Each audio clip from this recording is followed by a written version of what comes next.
Oh no. Ha! Hold on, guys. Technical problems. I think you can hear me. You can't see me yet, though. There we go. There we go. Everybody hear and see me? I don't even have my headphones on, so I can't even hear myself, so I'm going to assume. Yes? Tell me, good people. Hear and see? Nigel Hobbs, you say yes, but is that yes, I can hear you, or yes, I can hear and see you? Hear and see, huzzah! I am live. And alive, still, somehow. It's been like over a month since I released a video. Can you believe that? My goodness. Yeah, crazy. I've been so busy on the game, so busy developing the Broken Empires. It takes up like every waking hour, not even joking. Crazy.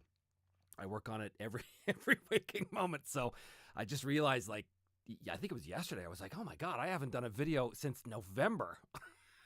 So it's been a bit. Anyway, I thought I'd take the opportunity here on New Year's Eve, the end of 2024, to say hello, to talk about the game, about the channel, about all things role-playing games, to take your questions, and to just to have a little chat and connect and talk about stuff, because, you know, that's what we're doing here. So, again, thank you all for being here. I am going to try and adjust my window up here. I got a fancy new setup, so we'll see if this works. There we go. I think that works. Okay, so lots of questions and people saying hello. So let's get right into it, shall we? So first of all, right off the top, Thorquin70 wants to know a little bit about how the chase system you mentioned in the Kickstarter works. Everybody loves a good chase over the slippery roofs and through the bustling streets of the capital. So, yeah, the chase system was actually developed in game. It was developed largely when I did that episode of Season 4, where Vale was running from the guards. She was escaping the palace. It's all done in the book. I'm trying to remember which version of it is. I haven't actually looked at it in a long time. It's something that I finished a while ago. Yeah, it's like an extended test. You want to get as many success levels as you need based on the difficulty, but there's also a timer die involved. So every round the timer die goes off, and that could introduce a complication, or it could end the chase early, something like that.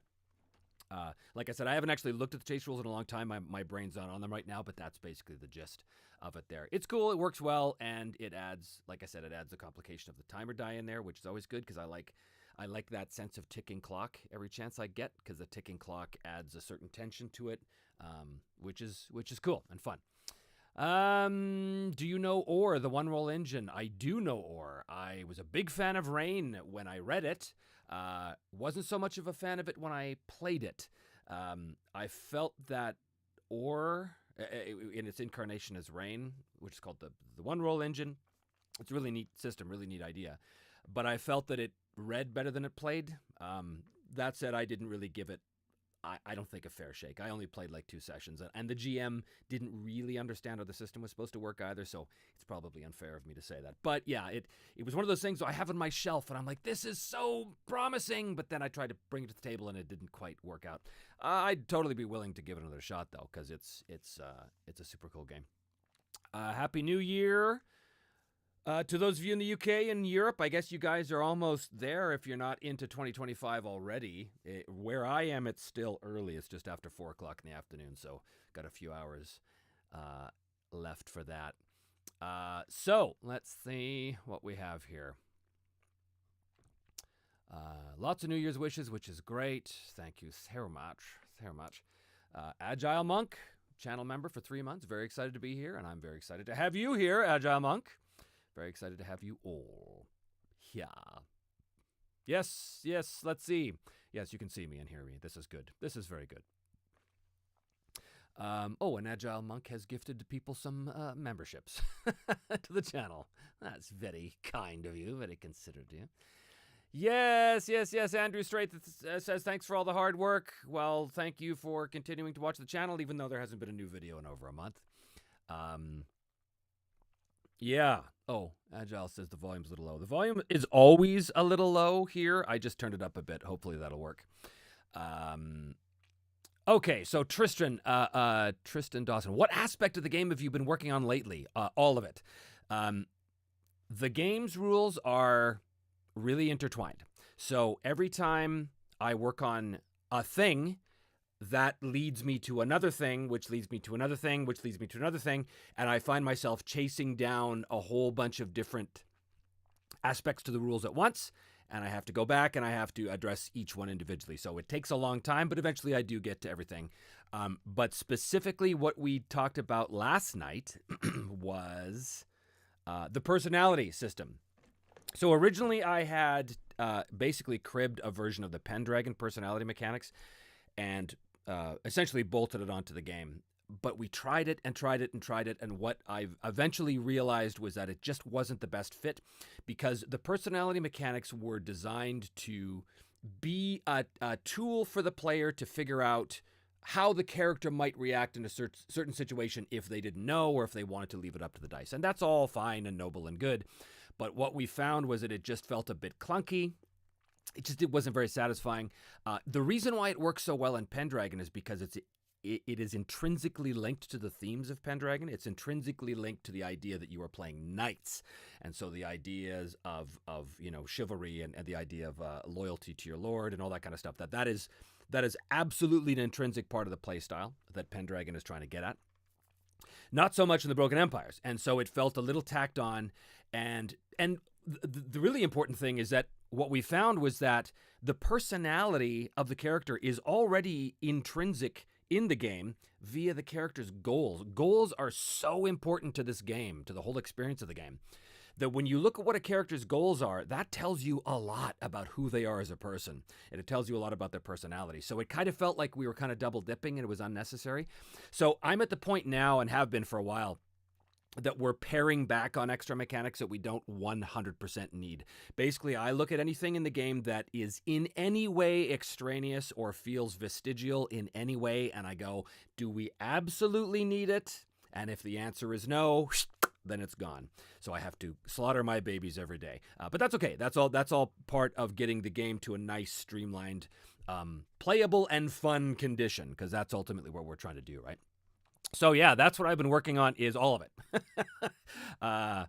But strangely, while talking about the personality mechanics last night, as I said, everything's intertwined. So at one point, we found ourselves talking about encumbrance values and gear and status of characters and things. So it all ties together. Yes. Vortec Games, how are the solo rules coming along? Well, I actually don't have a ton to do with the solo rules. That is mostly being handled by Tana Pigeon and Sean Tompkin of Ironsworn. So it's done. I guess sort of the biggest thing is that and I can't remember if I talked about this before or not, but when we started this process, I was scared of the solo component, which might sound weird to some of you. But the reason I was scared is because I thought I would have to basically design a whole different kind of system that was fully player-facing, and I had no interest in doing that. But I thought, oh, well, I guess that's what I got to do. But I talked to Sean, and Sean said, no, you don't have to do any of that. He said, the only thing you have to do is provide the same kind of tools to your solo players that you yourself would use if you were playing the game. And I was like, yeah, but the game's very complex, and there's a lot of moving parts, and it would be very difficult to play by yourself. I mean, obviously, that's not entirely true, considering I do it on the channel by myself just fine. But I had it in my head. I was like, it's so complex and it's going to slow down the pace. And he said, pace? These are solo players. They don't care about pace. They're playing by and for themselves. And I kind of went, duh, which is weird. I'd never even considered that, because I don't actually solo roleplay. I play a game for you, for the audience. So when people say to me, oh, how often do you solo roleplay? The answer is never. I never really do, even when I'm doing the show, because I'm not really doing it for me. I'm doing it for you. So I was very concerned about the solo rules. But as it turns out, I don't have to do anything special. I just have to organize the stuff that we have created specifically for the solo experience, which again is handled mostly by Sean and Tana. Mostly Tana. Tana's doing the lion's share of the work on that, and it's cool. It's really, really cool stuff that they've come up with. So, I just basically have to organize it now and put it into the solo chapter in the book and figure out exactly how we're going to present it. But it's basically done. It is very similar to Mythic. For obvious reasons. I brought Tana on board for a reason, because I'm a huge fan of the Mythic emulator. So it's very, very reminiscent of the Mythic system, which is fine by me.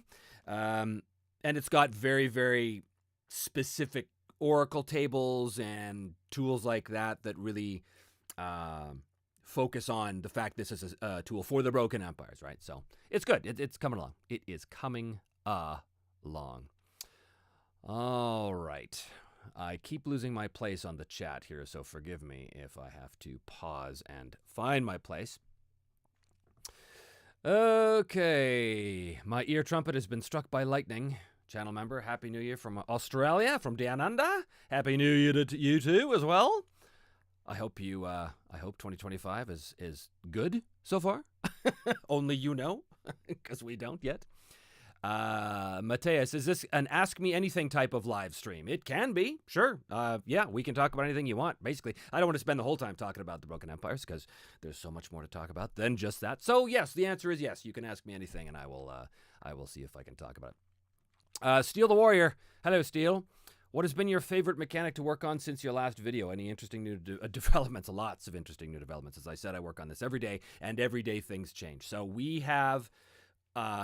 when I say we, I'm basically talking about me, my rules consultant Jared, and my friend Ross, he's the principal cartographer on the project, but he is also doing a lot of the setting material. So we get together very often and bandy about what I've designed and try and work through it and make sure that there's, not a better way to handle it, or, file the rough edges off, that kind of stuff. So that's what I mean when I say we. There's basically 3 of us who are handling all of this in terms of the rule stuff. But it's literally every day. Like we had a big revelation. I want to say a couple months ago, but it probably wasn't that long. About how combat maneuvers work in the game. It was too much. There was too much going on. And I realized that if I pare things down to just one combat maneuver per exchange, that actually not only smooths things out and speeds things up, but it also makes the choice of maneuver so much more important, as opposed to if you had 2 or 3, right? So it all works out, right? We're getting more streamlined. We're always cutting to the quick. Like we're always trying to pare the rules back so that what is left is only that which is absolutely necessary. That doesn't always work, but we're doing our best, and it's good. It's pretty cool. Like where the rules are. I will say this: the 2 sections that I have never really seen in any other game book before are the sections on travel and the sections on intrigue, which is the social encounters and stuff. I've made no secret of the fact that I was heavily inspired by the One Ring when it came to social encounters. So I've taken that and basically run with it.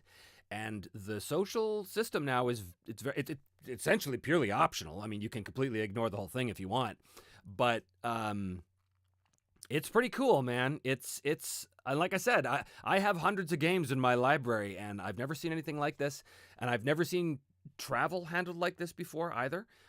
So it's neat. I didn't actually set out to do something totally new and different, and it's not totally new. It's just it's taking a bunch of different pieces, putting them together, and then, by virtue of assembling pieces from different games, it does become a new thing and a new thing, a brand new thing. But that wasn't my intention. Anyway, out of the muck of creation has emerged something I've never seen before, which is kind of cool. And that happens quite a bit with the game, which is neat. Okay. Am I too loud now, Nigel? You say you're deaf now. Okay. Turn it down. Turn it down, dude. Turn it down. Okay. Johnny Gregg says, great to hear from you. Been missing the content. Yeah, me too. I would Love to have the time to put out more stuff, but I just don't right now because the focus has to be on finishing this game. We have many, many deadlines. Tristan says a strong core mechanic is the most important thing at the end of the day. I agree. There are those who wouldn't. There are those who love subsystems. There's nothing wrong with that. But yeah, I think core mechanic is important, mostly because you want to get the math right. I'm not a math guy, but I know that with the game system, you want to make sure that there's no obvious exploits, right? You want to make sure there's no obvious flaws or holes where it's like, oh my God, there's an obvious choice of weapon you always take in order to get the best quote unquote build, which is a term I despise.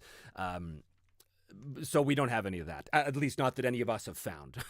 So hopefully the game won't get to you guys and you'll be like, wait a minute, D100 doesn't work ever for some reason. So yeah, we're hoping that's not the case. All right, here we are. Robofussin. Hope you're doing well. Looking forward to watching your vids next year. Was just rewatching your Ironsworn solo stuff. Good luck on the new game. Thank you very much. Ironsworn was a delight and a treat to do. Reluctant Artsy. Reluctant, you're in Toronto, if I remember, aren't you? Or the East Coast of Canada? I can't remember. I think you're a fellow Canuck. Anyway. Funny, I had thought that when you explained the PC has stats and the player is different, the personality mechanic was the only one I couldn't get my head around. Well, there's nothing to get around now because it's gone. There are still personality traits in the game to help you define the character, but it's not a big mechanical thing that it was now. It's just a lot more simple. It's one of those things where you really want something to work, and it does work. It's not like our personality system was broken or anything. It was just like kind of extraneous. And we were like, yeah. And people used it, but it was never this is great or this is fun or this is integral to the system. It was always like, for me, my eyes, and I created the game, my eyes would kind of gloss over the personality stuff when I would see it on the character sheet, which if the creator's own eyes are glossing over a part of the sheet, that's got to tell you something, that maybe it's not as integral as you'd hoped. So we had to let it go. All right. Double King says, just backed. Glad you kept it open this long. Well, thank you. Welcome aboard. I will address that actually a little bit. So some people have asked me how long the late pledge, because the late pledge is still going right now, as you can, I think, see at the bottom of your screen there.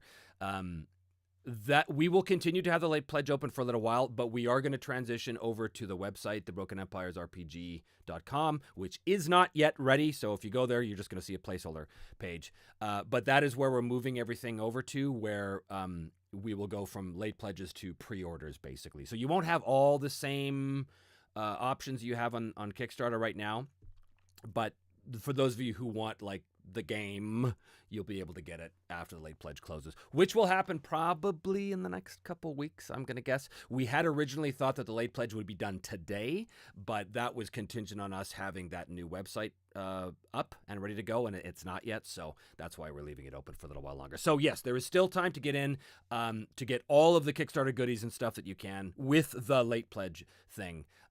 It's possible, and again, I'd have to talk to my business managers about this, but it's possible that, that some of the things that you can get on Kickstarter you can't get in the pre-order on the website, but honestly, I don't really handle a lot of that. They consult with me on that stuff, but I just go, yeah, that sounds good, and then I get back to, writing the game. So I'm not actually the guy to answer those questions about what is available and what is not, and certainly not about technical questions like, how does the website work? I don't know.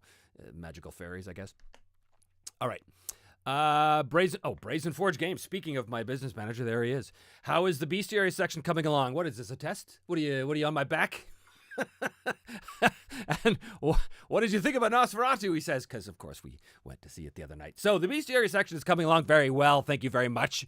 It really is. We've added a couple new creatures as well, in consultation with Ross, and the setting section. He came up with some pretty cool ideas last night, so that's going in. Yeah, we've got a big long list. As it turns out, it's much bigger than I thought it would be. Originally, I thought the bestiary would be kind of slim, but we did unlock those extra 12 or 15 beasts from the Kickstarter, so that's in there. But there's also other stuff that just came up, and I was like, oh yeah, we got to put this in there and this in there. So it's good. It's a solid size, and it leaves room for expansion. Of course, we're not going to think of everything in this book. There's going to be other stuff, but it is coming along well. And Nosferatu, we will talk about Nosferatu. We will talk about it. Have you guys seen Nosferatu? So I'm a big Robert Eggers fan. I think I really like his work. I think he's a very interesting filmmaker. But I felt Nosferatu looked great, but it kind of lacked tension for me. And maybe that's just because I knew the story so well. I know the Dracula story very well. But also the characters just felt a bit distant to me. Like, I didn't need the romance of Bram Stoker's Dracula as Coppola. Was it Coppola? I think it was Francis Ford Coppola that did that back in the 90s. I didn't need that story retold, but I did need to get some sense of where Nosferatu came from at all, and there was nothing. He was just, and to the film's credit, they do specifically say, he himself says, I am nothing, I am hunger, and you awakened me when you called out in your first scene of the film. So, sure, but it was just a little unsatisfying to me. I was like, that's it? You're just a force of nature? Then you're not really a character. Why do I care about you? Anyway, yeah, it kind of lacked tension for me a little bit. So a lot of people are saying, oh my God, it's a masterpiece. I'm not so sure about the masterpiece. It felt a little overwrought to me. A friend of ours said it felt like a bunch of drama students got together and said, let's be really artsy, and made this film. I think that might be a bit harsh. But yeah, I mean, I enjoyed it. At some point I'd probably watch it again. But meh. I'd go watch The Vavitch again. The witch, but when you see the W in the logo, it looks like the Vavitch, which makes it sound like it's some kind of Jewish holiday. Hey, have you gone to the Vavitch? Anyway, where are we? Where are we? Oh, I just lost my place again. Boy, there's over 100 of you here, which is surprising. I released the announcement for this stream just a couple hours ago, and I thought, nobody's going to show up. So welcome, everybody. Welcome, everybody. Okay. I'm also on a very small screen that I'm looking at here, so that's why I'm squinting to read, because my eyes suck. All right. Tristan, has there been any effort to streamline the magic system? Oh, dude. Oh, it has been completely worked. Is it sitting in a place you're comfortable with how it runs at the table? Yeah. I will say this. I will never be happy with the magic system.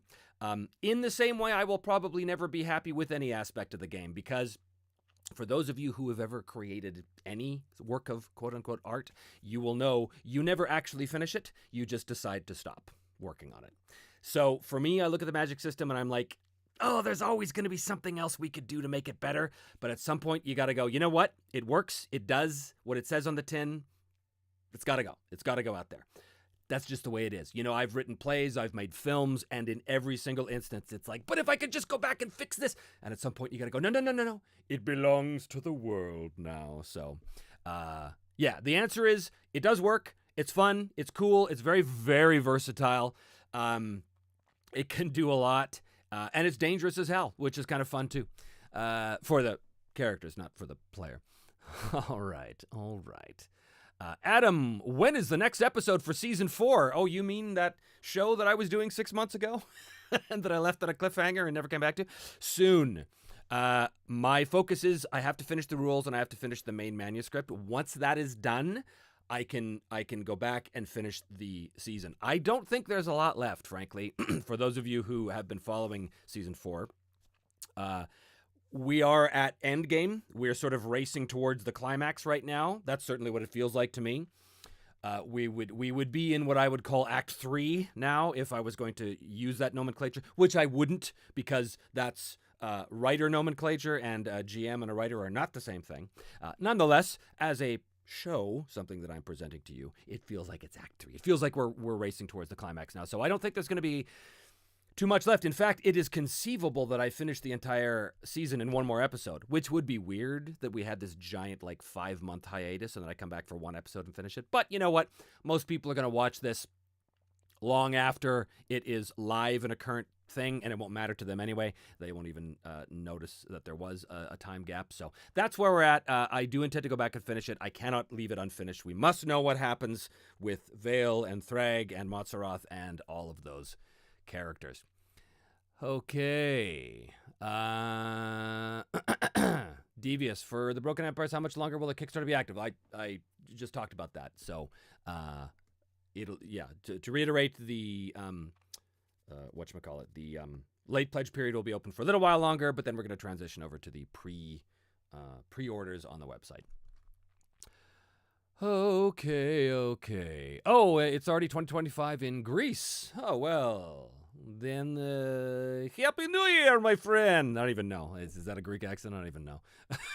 I had to do a Greek accent for a show called Class of the Titans way, way back, where I played Apollo and Hades. And I don't remember, but I think I had to do some sort of Greek accent, and that's the last time I did it. So I couldn't even tell you what that sounds like. So far, so good, says my ear trumpet down in. Are you the one in Australia? I've already forgotten, I'm afraid. Okay, Reluctant Artsy again. Question: you love Harn? I do. And I imagine the detail of the maps and the Castle Keep city plans excited you. So will the maps in Broken Empires have a level of detail that is similar? Well, that's a tall order. The Harn maps are the most detailed maps in existence, so I cannot compete with that. I can't even begin to compete with that. What we lack in detail for the maps, we make up for in adventure hooks. That's my goal. So that when you look at the map, you see not everything's going to be explained on the map. There's going to be little what we used to call 3 dots, which was the Pete Fenlon way of putting ruins on the old Middle-earth maps for Middle-earth role-playing for MERPs. We would see 3 dots on the map somewhere in Rudour or something and be like, what's that? And no one knew, so we just go and explore it, and the GM would make something up. So 3 dots on the map is always like code for us in our group, where, you got to have 3 dots on the map. In other words, you have to have places that are unexplored and available for each individual GM to develop themselves. So there'll be lots of that, and lots of weird little things on there that may or may not have an official explanation of the book. So yeah, I can't compete with the Harn guys. Their maps are just way beyond anything I'd ever be able to do. And they've been at it for 40 years. So they've got a hell of a head start on me when it comes to that. Jonathan says, since the last video, I found VoicePrint. Oh, my old podcast. It's kept me smiling on many a long commute. Well, that's cool. Yeah, I used to do one of the very first podcasts. This was back in 2004, 2005.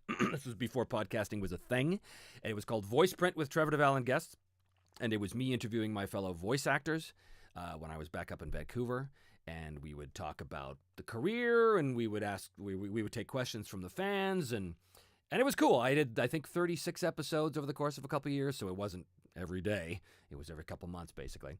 But it was good. So you can still find it on YouTube, actually, if you go to... I have a channel, Trevor Duval, but there's really nothing on it except for VoicePrint. But you can go check it out if you want to hear a bunch of Vancouver-based voice actors nattering at each other about silly things. It was fun. But man, if I had actually taken that seriously and tried to monetize it, it could have been, I could have been a millionaire by now. It could have been great. But no, I thought, podcast, this will never catch on. Mm-hmm. All right.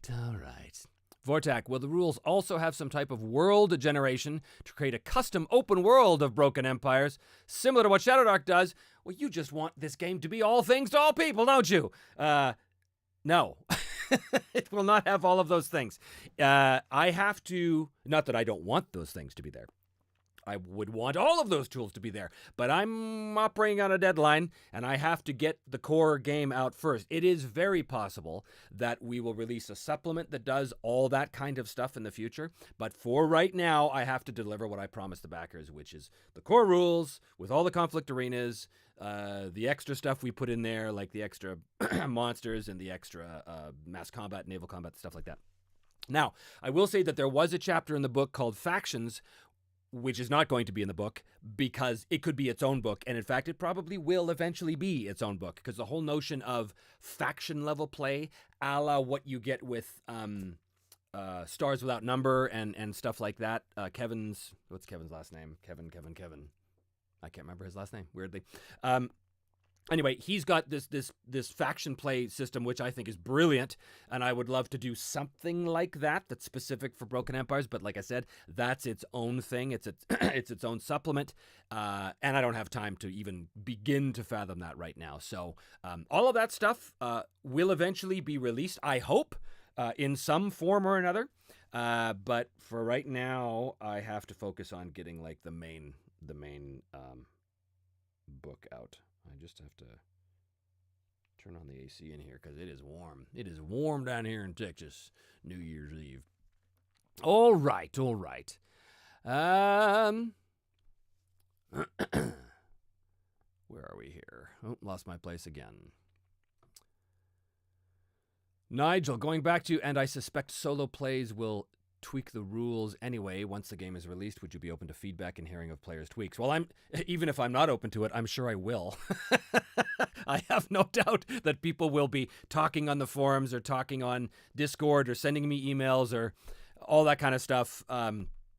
Yeah, I mean, I think it's going to kind of blow my mind to see what you guys wind up doing with it, frankly, because I am just one mind and there's going to be ideas out there that hasn't crossed my mind at all. And I'll be like, oh, that's a great idea. How come I didn't think of that? Well, that's just the way it worked, right? Okay. Oh, Reluctant Artsy. Rural St. John, New Brunswick, but grew up in Montreal. Okay, right. I knew there was some connection there. Okay. Carl says Happy New Year. Thanks for all the awesomeness. Happy New Year to you as well. Where are we here?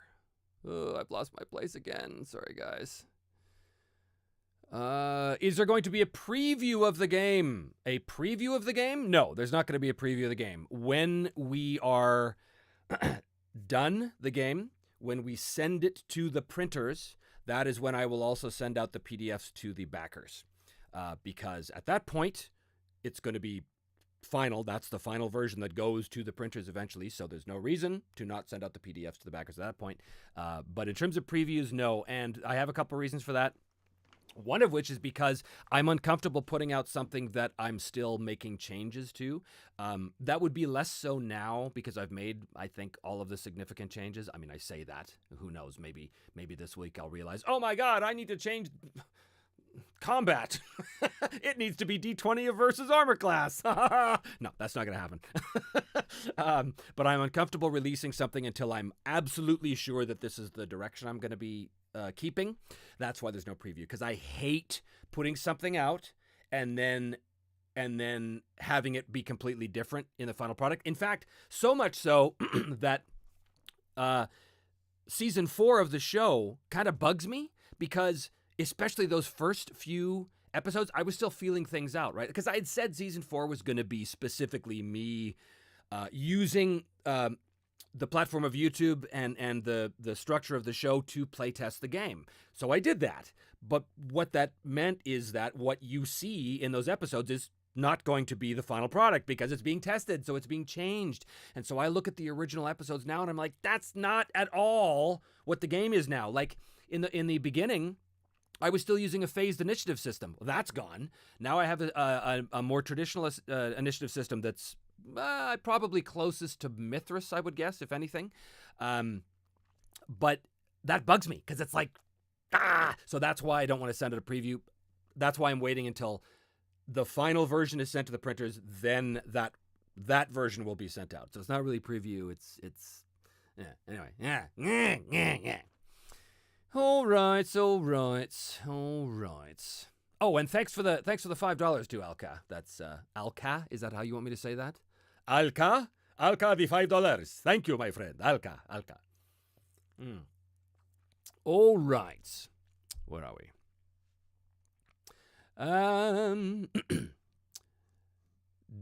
Darius Caraskilo. Any changes to the elegant combat system? Well, yeah, I talked about this a little bit before. If you're coming late to the stream, I simplified maneuvers. We're in adjustment phase right now. We're in adjustment of damage numbers, weapon damage numbers, armor point, that kind of stuff. So it's fine tuning at this point. So no major changes this week. All right. Some folks talking about Nosferatu. Ricardo. Have you considered putting a table for each monster for players to roll monster variations like in Dolmenwood or Forbidden Lands or Dragonbane? Considered, yes. I don't have time. I'm out of time.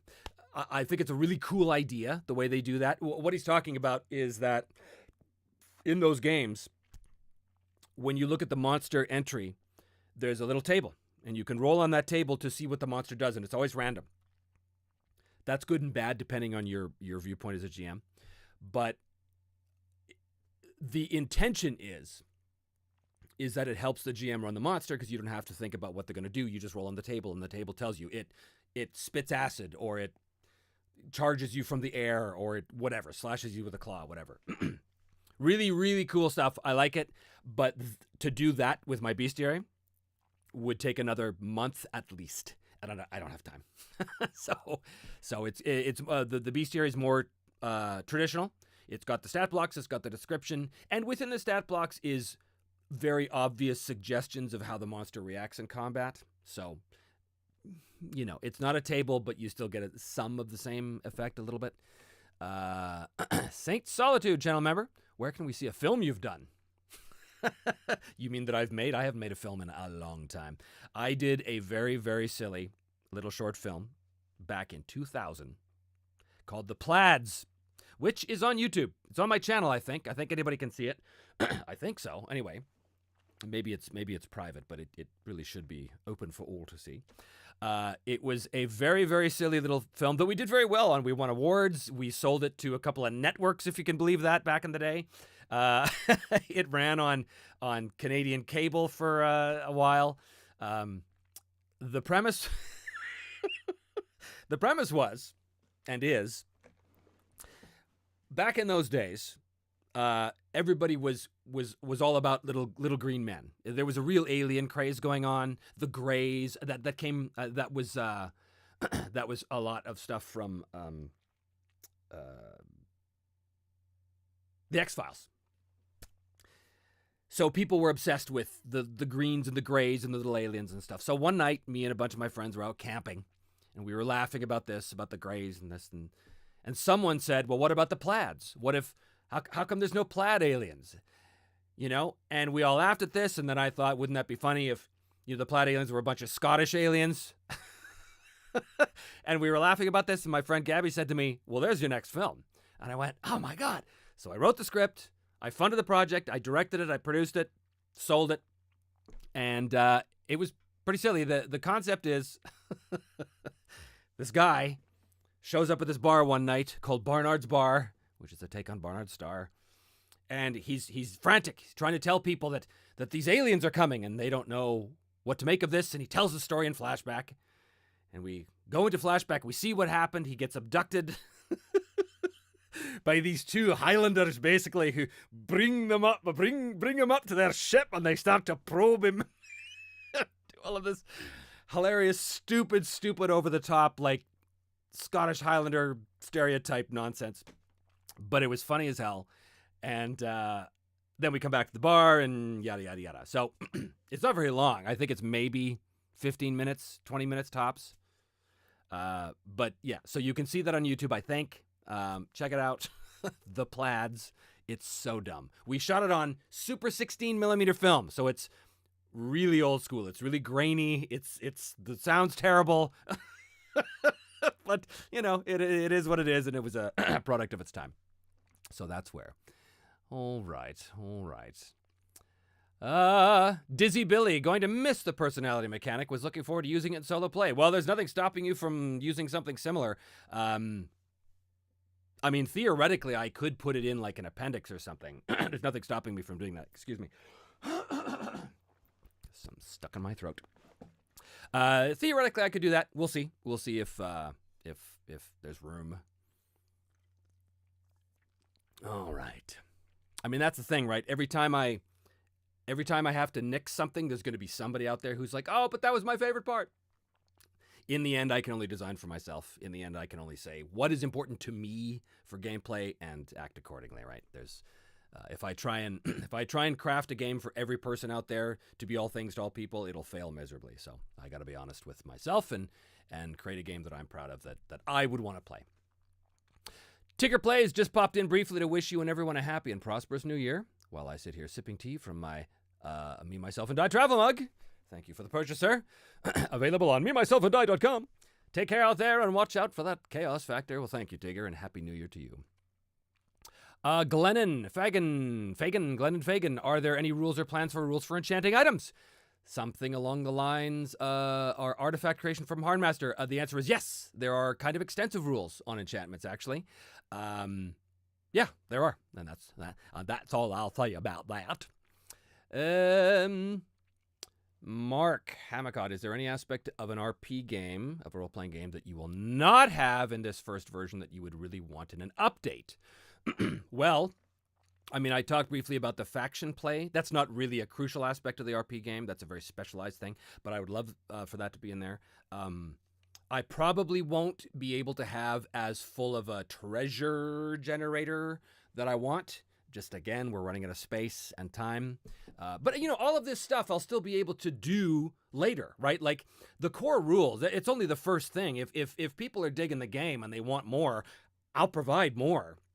I just have to know that people actually want it. So far, so good. I mean, people came on board the Kickstarter. There's I think there's almost like 5,000 people that are interested in the game and bought it, which is great.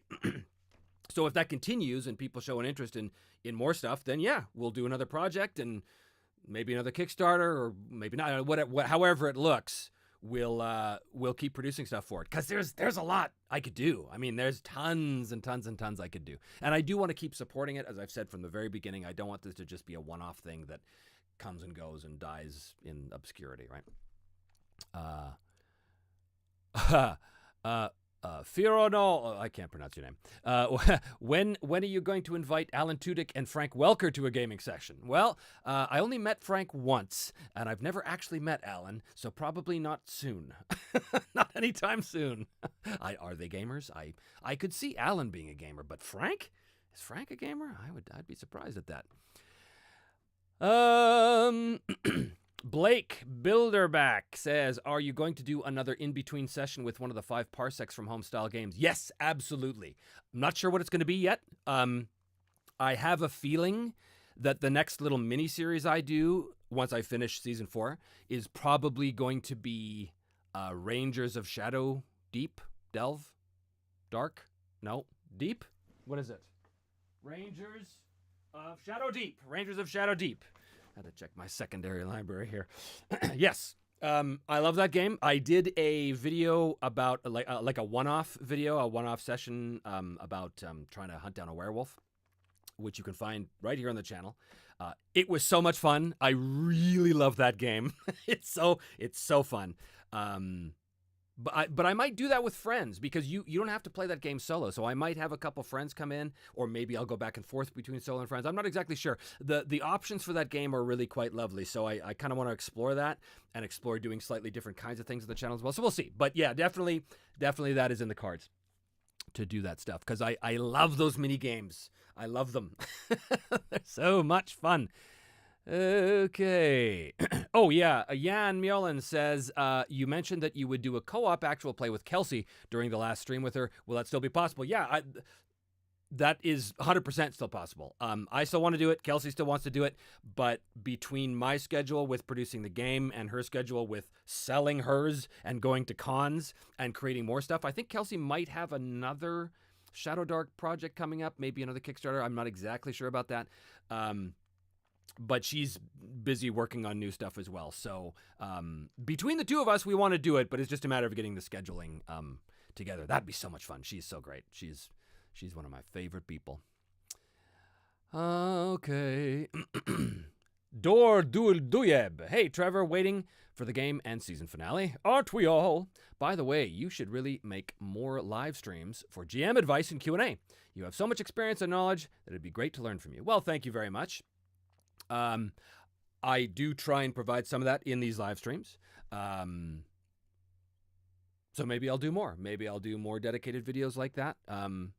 That's always useful. I mean, people on YouTube really love that kind of stuff. Like, people come to YouTube to learn something, typically, right? So to be able to teach something would be great.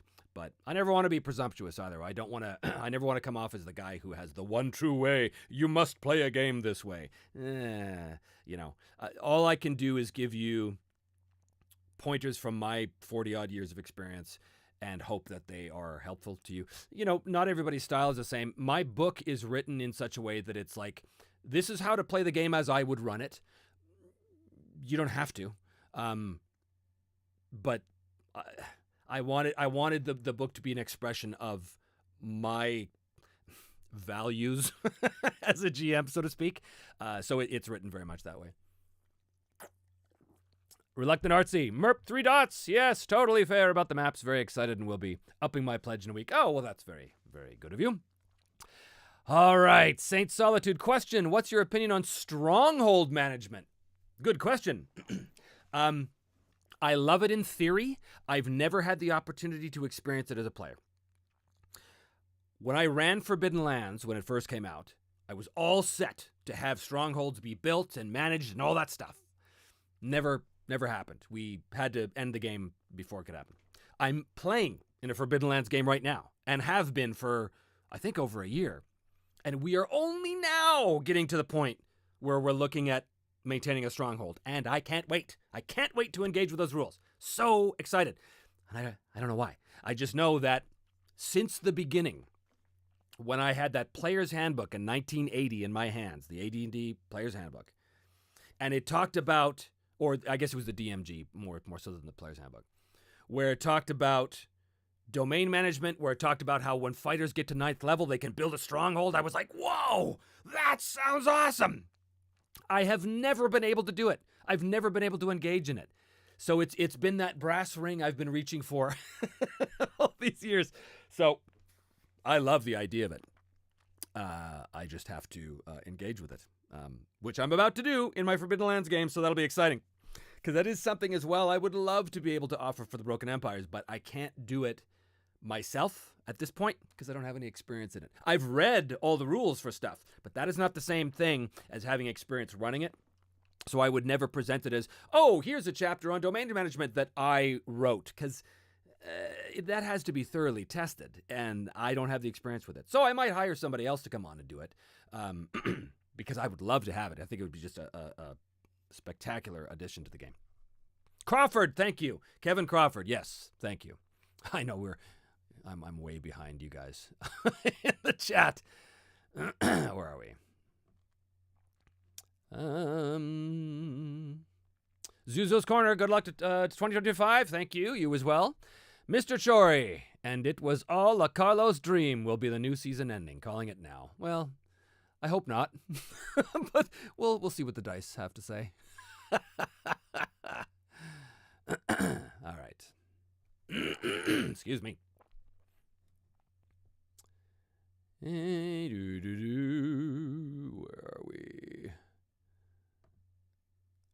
Christopher Stevenson, channel member. I know that break had proofread and a couple weeks of fixes. Fan feedback equals months of fixes. Yes, that's how that works. Yes. I do not want to release a game that has a bunch of mistakes in it, for obvious reasons. But I also know when I'm happy with something. My testing is always about does the thing that I'm interested in work within this context? I'm not interested in, oh, well, I would do it this way. I had to be very careful with people who have offered to help when they've said, oh, I'd love to be able to help you with the game. And I would say, okay, that's great, but understand what I need from you. What I need from you is to look at my game and tell me how you think I could make these concepts work better, and hone in and focus on how to specifically tweak things to make them work better. What I don't need is for you to come in and say, you know what, I think you should do this major thing this way that I would do it. That's not helpful. That's how you would do it. I don't care about how you would do it. What I need to know is, the way that I'm going to do it, does it work? That's what I need. So I've had some issues with that with a couple people.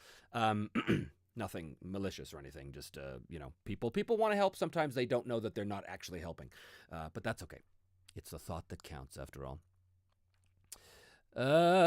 Magnificent Devil, if you released an alpha copy of the rules to backers, making it clear it isn't final rules, you can then get feedback from people actually live playtesting the game before you go to print. That is true. That is an option we've considered.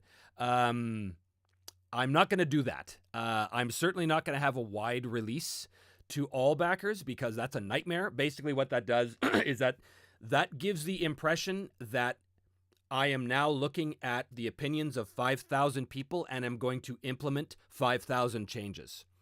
That's a nightmare.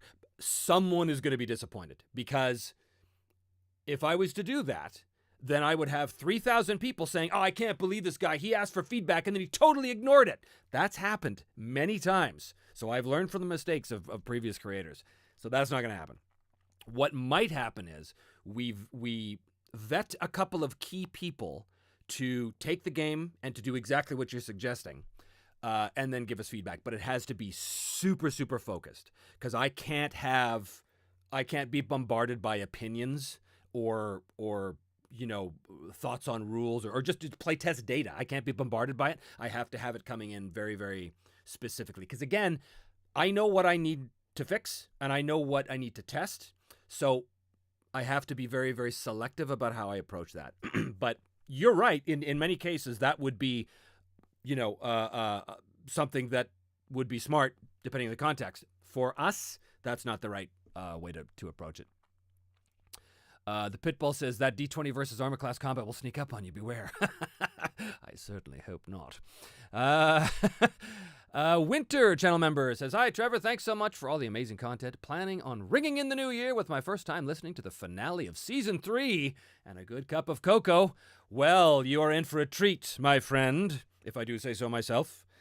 The finale of season 3, I think it's probably my favorite ending. I think so. Out of the 3 endings I've done on the show, yeah, I think it's my favorite. So tell me what you think when you see it.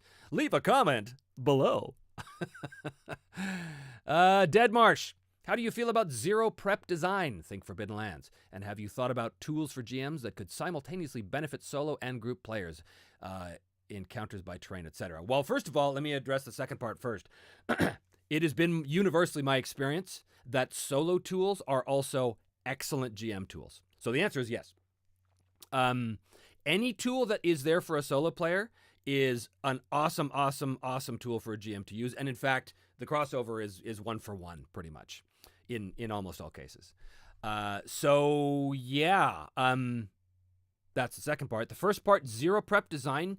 Do you mean running everything off the fly using random encounter tables and stuff like that? I have no problem with that. That's how I structure a bunch of my games. Certainly that's how I structure the games in on the channel here for the show for the 3 seasons. I had no idea what was going to happen, and I just let the dice decide. That's a big philosophical structure. That's not the word.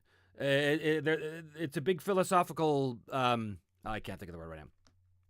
It's my philosophy of the game, of the Broken Empires game, that the whole point of the game is that the characters push on the world. They drive the game. They pursue their goals, and the world pushes back accordingly. So yes, there's going to be factions in the world. Yes, there's going to be NPCs that do things independently of anything that has to do with the characters. But principally speaking, I don't know what the world's going to do until the players do something to it, right? Which means players or GMs of this game should get used to the idea that you got to roll with it, that you have to create things in the moment, and we have a ton of tools in the book to do that. So yes, I guess is the answer to your question. All right. All right. Stephen Pullen, hey Trevor, thanks for a great year of entertainment and gaming. Looking forward to what 2025 has to offer all of us. Well, thank you for continuing to watch, my friend. Lots of Happy New Year's here. Thank you all. Oh, Artsy, this is a good question. He says, Trevor, I'm sure you're so busy with Broken Empires. But are you playing anything with friends? How are you clearing your mind or taking a break? Gotta hydrate. Yeah. Yeah. I'm not right now. My regular vampire game that I play with the guys who are helping me make the game, mostly, it has been on a hiatus for a year because of the game. And that kills me because I need a game. But more importantly, what I need right now, because the Broken Empires is complex. It's not an quote-unquote easy game. It's complex. It's simulation light, heavy on the simulation, right? So there's complexity to this game. It's not something you can just quickly pick up and learn. There's stuff you got to know. So I need a palate cleanser. I need to go like run a game of like Shadow Dark or DCC or something. I need to run a game that's like really light. But to tell you the truth, what I really need is a game that's not even in the fantasy genre. I've been reading The Pirates of Drinax right now for Traveler, thinking, oh, I should run this. I don't know when I have time to do any of this. But I would love to do that because it's a completely different genre, completely different method of play, different system. You know, Traveler is not particularly complex of a system, so that would be easy to pick up. So I should really do that because you can get burned out real quickly. Like you need to, and by you I mean me. I need to step back and take a break. It's just I don't have time right now, but I need to absolutely. I have been over the past couple, well, not even the past week. Well, maybe a week, maybe the past week. I've said, you know what? It's Christmas. You have to take a break. You have to just not for a few days. So I fired up Assassin's Creed Origins on the old Xbox, and I'm like, let's just go and assassinate some Romans. So that's been okay, but I still feel a bit guilty. I'm like, I should really be getting back and, doing the thing. Anyway, I can't. I'm not one of those guys that can just not work when I've got a job to do. Like I need to finish it, and I need it to be at the highest quality it can be, Okay. Where are we? Arg Scott says, sorry if you've mentioned this, but did you have plans to visit GaryCon? Shadow Dark will have a big presence there this year. Would be nice to see you there too. I don't at this point.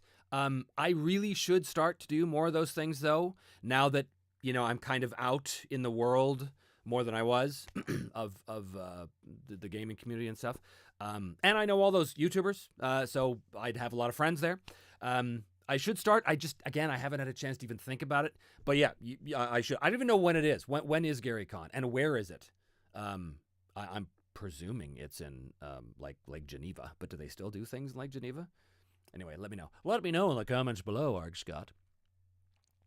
Matt Robinson. Hey, Trevor, it's Matt with Upturned Table. Just wanted to thank you again for the great interview. I did an interview with Upturned Table a few weeks ago. It was pretty good. Pretty good stuff. You can check it out. Where? Matt, leave a link if you can for the people who want to see that interview. We talk a lot about the Broken Empires. We talk a lot about a lot of stuff.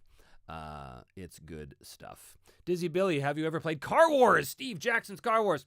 Been having fun playing it lately, traveling across the U.S. I never played it.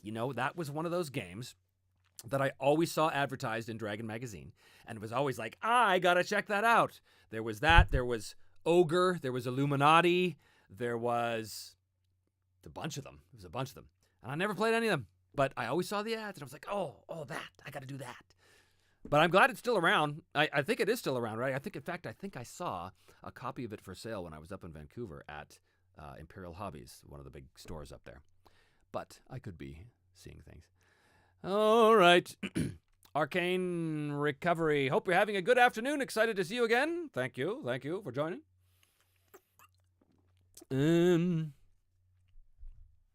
Okay.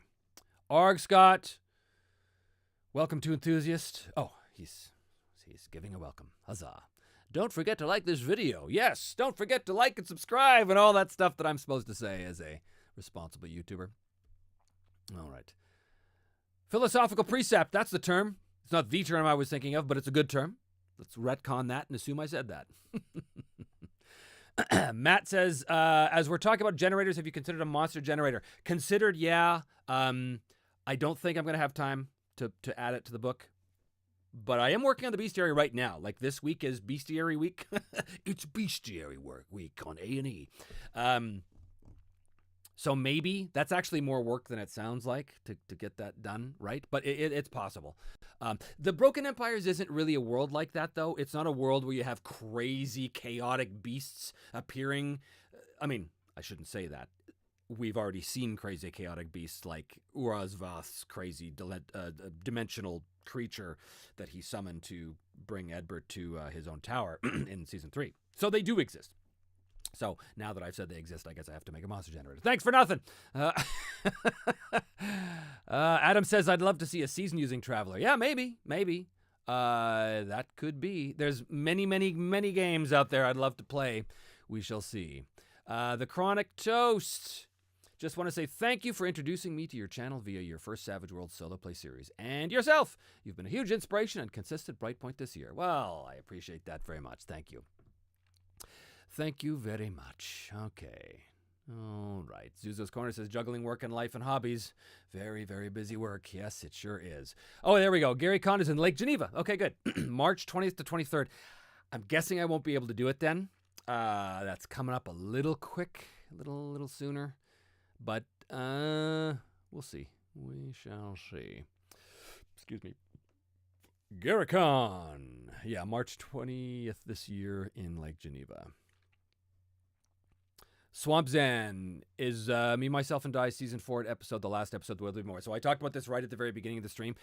It's not done yet. There will be at least one more episode that I will get to as soon as I finish the game, which is coming along very quickly. I will actually tell you that the manuscript for the Broken Empires right now, and now this is unfinished and unedited without any formatting or art or layout or anything, but just the manuscript alone right now is at 313 pages.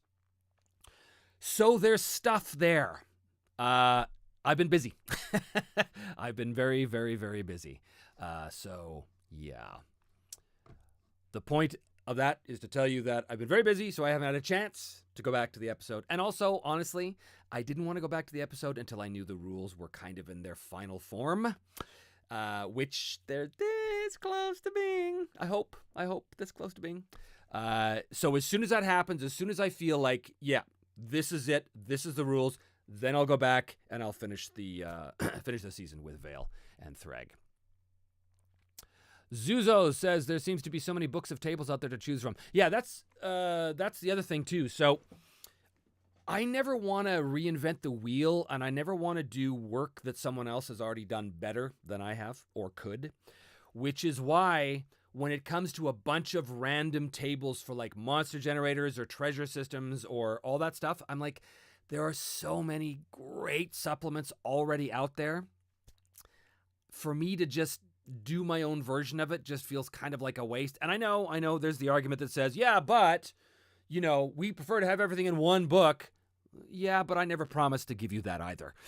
So I just feel like even in my own library, there's books that I draw upon for random stuff that I would feel stupid trying to even approach it reproducing because it's already so good. You know, like the Random Book of Tables by Matt Davids. All of that whole line is great stuff. Oh, for those of you who don't know, by the way, speaking of random tables, one of my favorite supplements of all time is The Perilous Wilds by Jason Lutz. Well, I have engaged Jason Lutz to come on to make random tables for this game. So there will be a whole bunch of awesome random tables made by guys that I think are just the best. And of course, Tana Pigeon has produced a bunch of random tables that, you know, while they're technically for the solo stuff, like I said before, solo tools are just GM tools by another name, right? So there's lots of stuff in there already. I don't feel the need to do more because if it's not already in the book, it's going to be out there in another great supplement that you should really support because there's so many great creators out there. Yes. Deadmar says it's not fantasy really, it's sword and sorcery. But if you want a super light game to play solo, get your hands on the Black Sword Hack. The Black Sword Hack. I think you mean this. Da, da, da. Yeah, so does that answer your question? Yes, I have it. But thanks for the Thanks for the suggestion. Nick A says, hey, Trevor, any chance of another group game like Blade Runner on the channel? Delta Green, maybe? There's always a chance, but again, I'm sounding like a broken record. The focus is so much on getting the game done right now.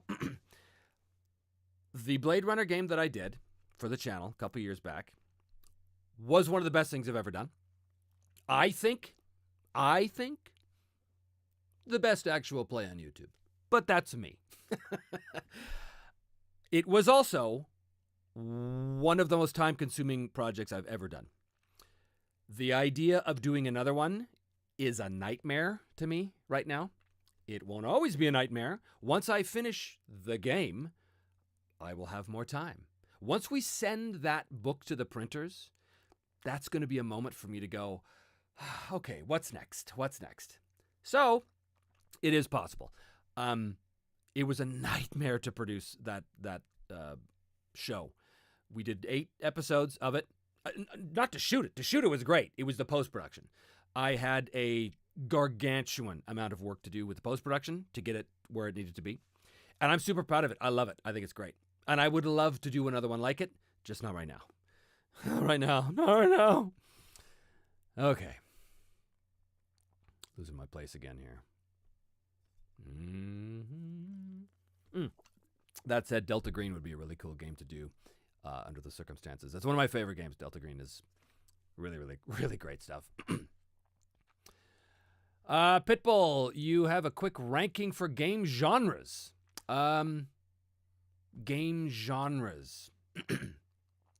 Do you actually mean that, literally? Like fantasy versus sci-fi? Or do you mean specific games within a genre? I will tell you, in terms of genre, I'm a fantasy guy. I've always been a fantasy guy.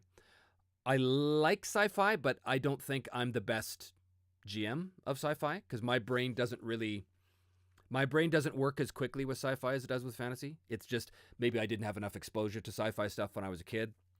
I certainly had tons of exposure to fantasy. Also modern stuff, like even Delta Green. It's a modern game, modern horror game.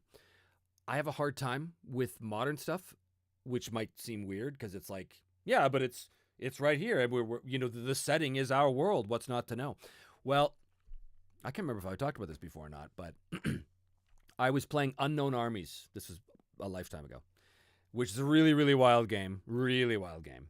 Kind of a horror game, I guess you'd call it. Takes place in, the 90s. Takes place in the contemporary modern day. But my brain doesn't think modern. My brain always goes to fantasy.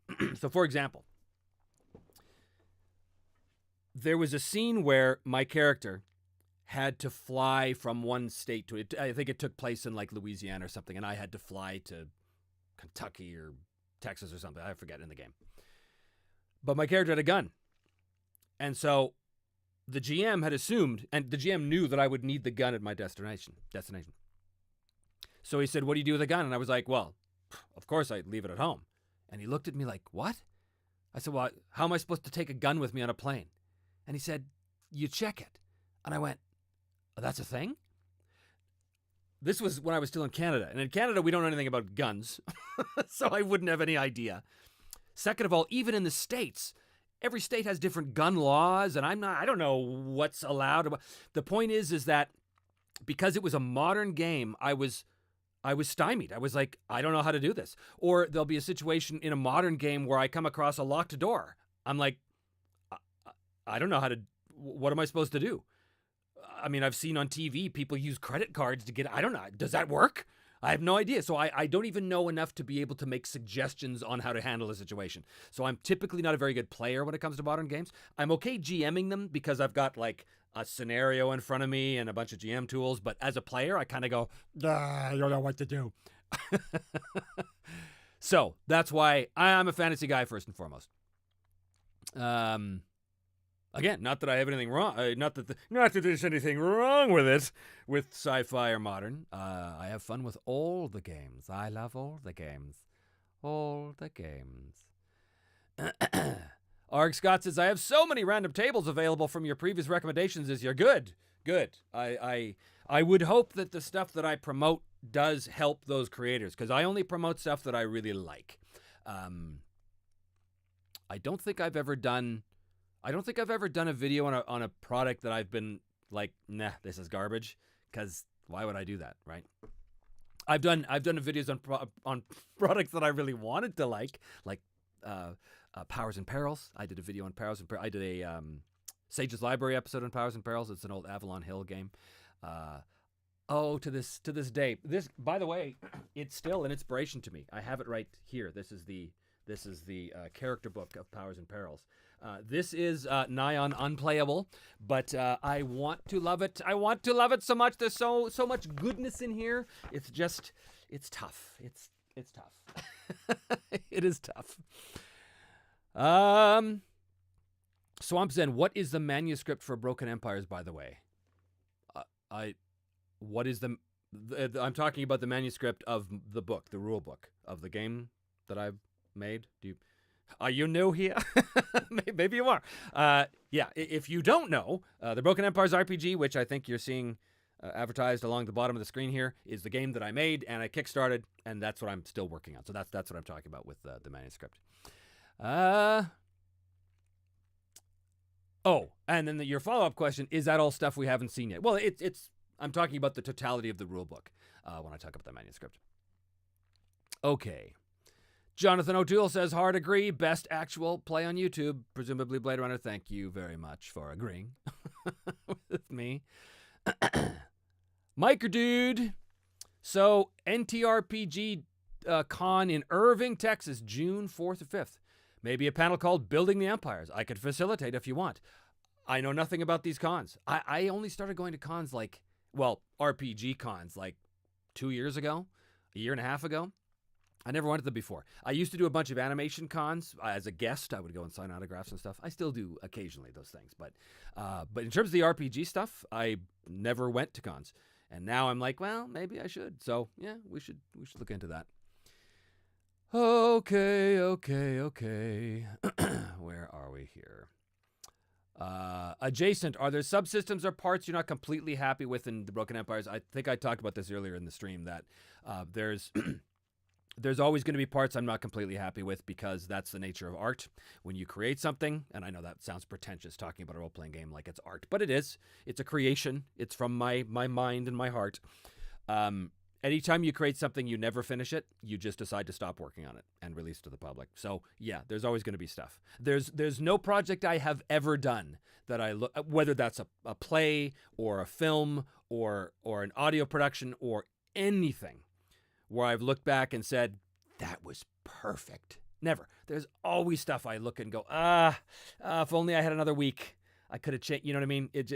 But it doesn't matter. I could have all the extra weeks in the world and I would just keep using them and never release it. And you can't do that. At some point, you have to release the thing to the public, right? The audience needs to see what you're working on, and that's just the way it is.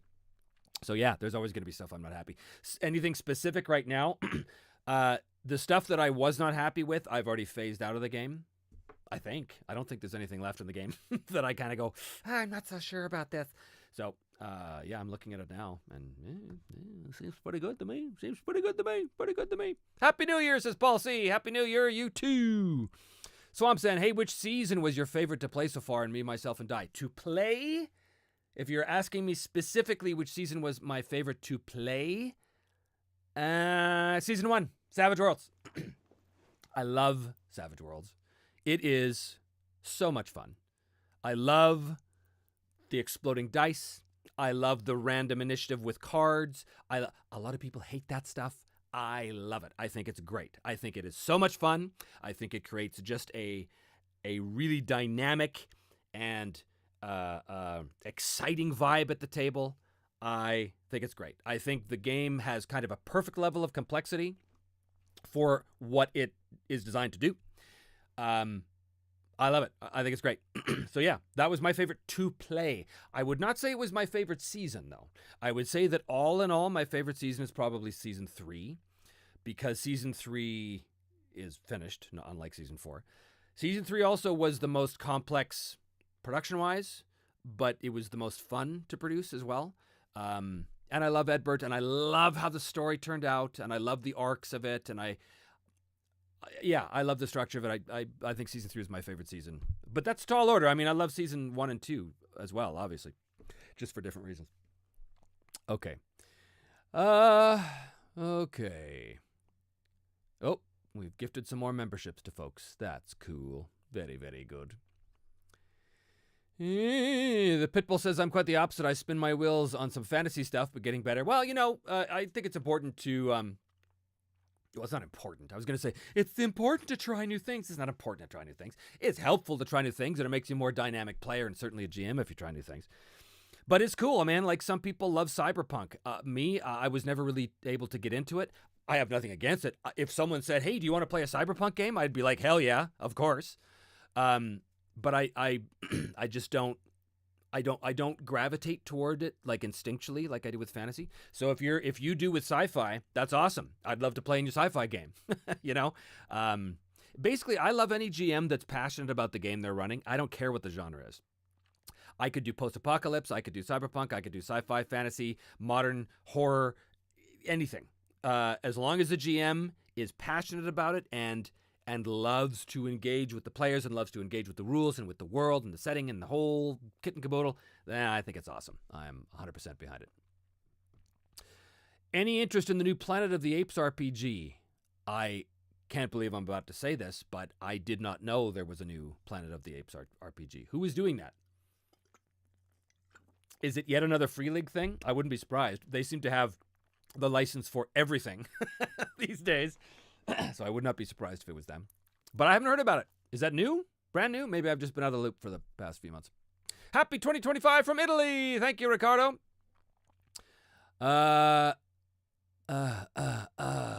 Happy New Year, Simon Sucks. Hashtag Simon Sucks. Haven't seen that one in a while. Someone wrote to me. Was it on Patreon? I think maybe one of you patrons said that their kids really wanted the Simon Sucks merchandise, which we don't have anymore because that was when I was using a different merchandise company. But if there's enough demand for it, I could bring it back. You just have to let me know. We could theoretically make the Simon Sucks, which I think, I don't like the Simon Sucks hashtag. That was back in season 1 when everything was, kind of goofy. But Simon has sort of taken on like the mantle of real hero to me in my mind. Like he was the real deal. He was the real deal. So Simon Sucks, it feels a little derogatory, but I can understand why people still like it. Happy New Year from England, says Atheist Boomer. Happy New Year to you too, my friends. Swampson says, I would love another story with Simon. He was very authentic, I think. I agree. I think Simon was very authentic. Well, he was your classic good guy trying to do the right thing. You can't go wrong with that. Happy New Year from Belgium. Oh, we just must have crossed a threshold in terms of our time here, I guess. Little ways ago. Oh, I'm getting some posts from my Patreon page. Let me have a look here. Oh, it's Andy who says Imperial Hobby shout out. Are you a Vancouver guy, Andy? A Simon plushie would be cute. No plushies. That's where I draw the line. No plushies. Pitbull says Simon got better. It was rough out there for a bit. Happy New Year. This is 9:03, and I think that brings us to the end of our comments, which is great. We've been at this now for 1 hour and 18 minutes. Any final questions you have for me or comments or anything like that? I can go for another few minutes, but then I think we will let you enjoy your New Year's Eve in peace. Slump says, Happy New Year. Looking forward to the Broken Empire rules showing up when they do. So do I. Happy New Year to you as well. What can I tell you about the channel going forward that I haven't already mentioned? I guess I really haven't talked too much about this. There's not a whole lot to talk about. But I will say that my next priority for the channel is to finish season 4. So I'm hoping that happens in January. I'm hoping. I always hope, but sometimes can't work. I have to go to town. I got to go back to LA for a little bit in January. But I'm hoping to do that.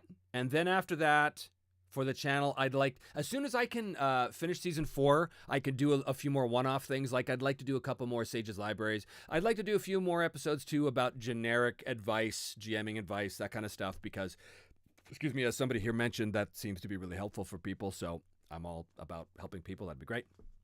But the reason why I can't do that stuff right now is because right now the studio is set up for season 4. There's a very particular camera setup. There's like 9 or 10 cameras, guys. So if I want to shoot a Sage's Library, I have to turn everything around and I have to refocus the lights and everything, which means I'd have to go back and do everything again for the set of season 4. And that's a big giant pain in the ass. So that's why there haven't been any one-off episodes except for like this kind of stuff, like live stream stuff or interviews, stuff like that I can do here in this room as opposed to in the studio. So once that happens, once season 4 is done, I'll get back to doing more one-off stuff. And then I'm going to dive into, like I said, probably Ranges of Shadow Deep? Delve? Whatever that one is. Or possibly 5 Leagues from the Borderlands, because that one is super cool as well. Modifius has been a great supporter of the channel. By the way, Modifius has sent me the 5 parsec stuff. They have also sent me something that I haven't talked about yet, and I keep meaning to do a review on.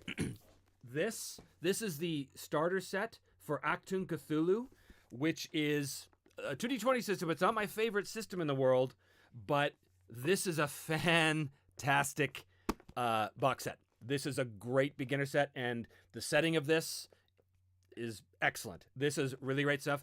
I keep meaning to do a proper review on this. I think I've had this for almost a damn year, and I just have not had the time. But Modifius, if you're watching, I still will talk about this because it is a very, very worthy product, and I think more people should be made aware of it. So I will get to that eventually. Old Uncle Mojo, quick tips for making travel and RPGs interesting. Buy the Broken Empires. That's a quick tip. Seriously, that's one of the things I'm most proud of in the Broken Empires is not just the rules for travel, because you can have rules for travel anywhere else. It is communicating the philosophy of travel and what travel can mean for your players. You know what I'm going to do? You know what I'm going to do for you kids right now? Excuse me. I'm going to go to the travel section here. And I'm going to read you the introduction to the travel section, at least the first paragraph. Okay? So, travel, conflict arena travel. Travel can be one of the most satisfying and exhilarating aspects of the fantasy role-playing game experience. It is also, tragically, one of the most underused and underappreciated, despite being a staple of so many flavors of fantasy. What would The Lord of the Rings have been if Tolkien had just skipped past all that travel stuff? A book about 10 pages long is what? A thin and stretched experience, like butter scraped over too much bread. Instead, we get one of the richest and most epic fantasy experiences of the modern age. Elric of Melniboné's entire saga takes place while wandering the Young Kingdoms. His story would be so much less interesting if he had never left the Dragon Isle. Why did we all hate the 7th and 8th seasons of the Game of Thrones television series? Because they blatantly ignored all the travel bits, that's why. Well, maybe for 1 or 2 other little reasons, too. And then I talk about the 2 principal methods of travel, which is journey and exploration. But travel is crucial to my enjoyment of a fantasy role-playing game. And so this whole chapter is about trying to evoke what it's like for the players to actually travel through that world and experience that world. Not just the wandering monsters they come across, but about what it means to breathe the air, to make camp in the forests, to trek across the sands, to take ship to a new island, all of that stuff. It's really important for me to help immerse the players into the world, and that is what this travel system does. So, yeah, that is my quick tip. Buy the Broken Empires, and hopefully it'll help you. Saint Solitude, this will be, I think, the last question. How do you personally manage the world reacting to the player's actions on paper? Paper tracking management. Yeah, well, that's a big can of worms, actually. There are many ways to do it, but it depends on the context of what your players are up to.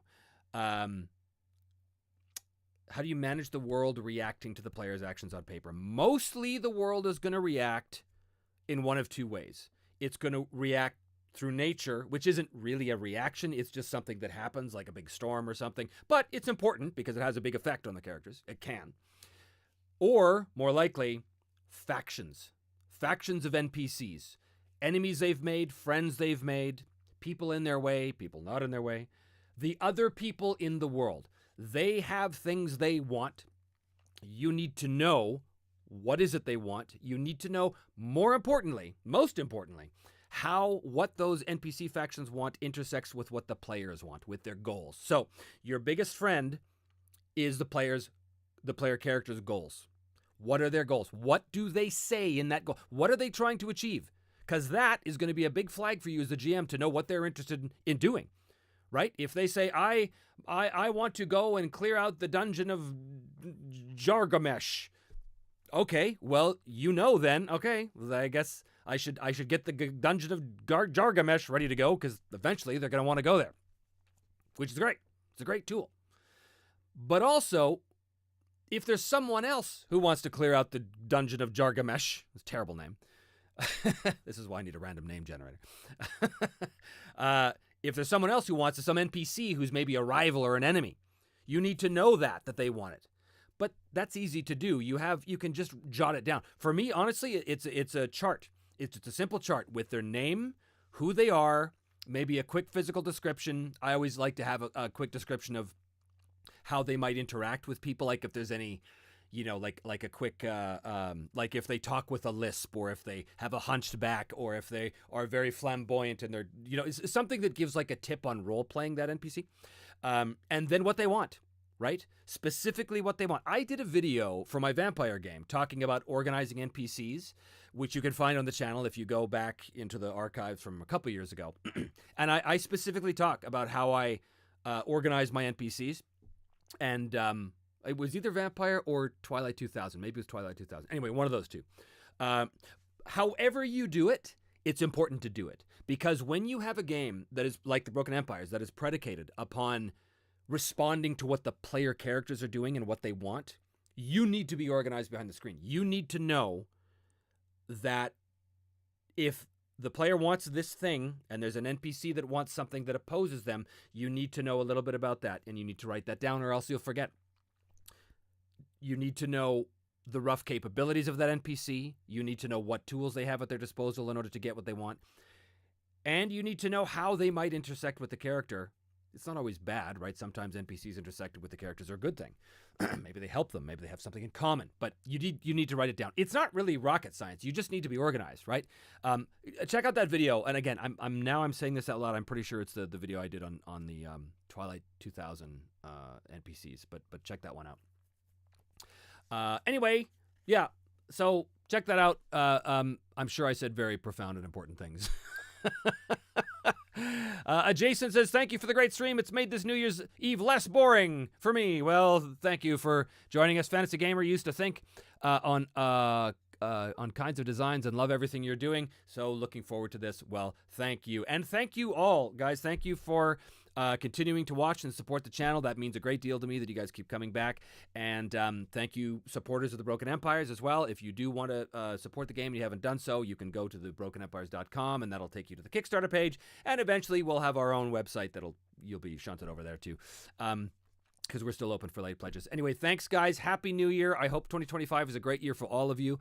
And we will see you next time on Me, Myself, and Die. I was about to say we'll see you next time on the Broken Empires. You see, it's wormed its way into my brain. This is not the Broken Empires channel.